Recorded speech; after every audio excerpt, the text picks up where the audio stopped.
മലപ്പുറം ജില്ലയിലെ അംഗീകൃത പാചക തൊഴിലാളികൾക്കുള്ള ജില്ലാതല പാചക മത്സരം കഴിഞ്ഞ ദിവസം ETHSS മേൽമുറിയിൽ വെച്ച് നടന്നു. Malappuram non feeding supervisor Jayaraj M അധ്യക്ഷത വഹിച്ച പരിപാടിയിൽ മലപ്പുറം വിദ്യാഭ്യാസ ഉപഡയറക്ടർ റഫീഖ് BV പരിപാടി ഉദ്ഘാടനം ചെയ്തു. പലതരം ഇലകളും മുളപ്പിച്ച ധാന്യങ്ങളും ഉപയോഗിച്ചുള്ള പോഷകസമ്പുഷ്ടമായ വിവിധ വിഭവങ്ങളാണ് മത്സരാർത്ഥികൾ ഉണ്ടാക്കിയത്. പാചക മത്സരത്തിൽ വേങ്ങര സബ് ജില്ലയിലെ വലിയോറ ഈസ്റ്റ് AMUP സ്കൂളിലെ റഹീന K ഒന്നാം സമ്മാനവും വണ്ടൂർ സബ് ജില്ലയിലെ ചെറുകോട് KMM UP സ്കൂളിലെ യമുന TP രണ്ടാം സമ്മാനവും മഞ്ചേരി സബ് ജില്ലയിലെ AUP സ്കൂളിലെ നുസ്രത്ത് മൂന്നാം സമ്മാനവും കരസ്ഥമാക്കി. വിജയികൾക്കും പങ്കെടുത്തവർക്കുമുള്ള ക്യാഷ് പ്രൈസും സർട്ടിഫിക്കറ്റും മൊമന്റോയും വിദ്യാഭ്യാസ ഉപഡയറക്ടർ റഫീഖ് BVയും മലപ്പുറം വിദ്യാഭ്യാസ ഡയറക്ടറുടെ കാര്യാലയത്തിലെ അഡ്മിനിസ്ട്രേറ്റീവ് അസിസ്റ്റന്റ് ധന്യ MR എന്നിവരും വിതരണം നടത്തി. KMCU കോപ്പറേറ്റീവ് പ്രതിനിധി C സാബു മത്സരാർത്ഥികൾക്കുള്ള കിറ്റ് വിതരണം നടത്തി. ന്യൂട്രീഷൻ വിദഗ്ധ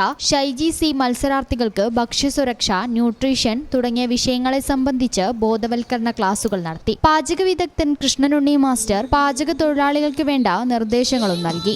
സെക്ഷൻ ക്ലർക്കായ വിജിത്ത് V സ്വാഗതം പറഞ്ഞ ചടങ്ങിൽ മലപ്പുറം താലൂക്ക് ആശുപത്രിയിലെ ന്യൂട്രീഷൻ വിദഗ്ധ ഷൈജി C, പാചക വിദഗ്ധൻ കൃഷ്ണനുണ്ണി മാസ്റ്റർ CM, അധ്യാപക പ്രതിനിധി ഷെമീന PP, വിദ്യാർത്ഥി പ്രതിനിധി ഫാത്തിമ ഫിസ എന്നിവർ ഈ പരിപാടിയിൽ സംബന്ധിച്ചു. ETHSS മേൽമുറിയിലെ പ്രധാന അധ്യാപകൻ ഉസ്മാൻ, മലപ്പുറം വിദ്യാഭ്യാസ ഡയറക്ടറുടെ കാര്യാലയത്തിലെ administrative assistant Dhanya MR, Malappuram taluk ആശുപത്രിയിലെ ന്യൂട്രീഷൻ വിദഗ്ധ ഷൈജി C പാചക തൊഴിലാളികൾക്കും ആശംസകൾ അറിയിച്ചു. ഈ ചാനൽ ന്യൂസ് മലപ്പുറം.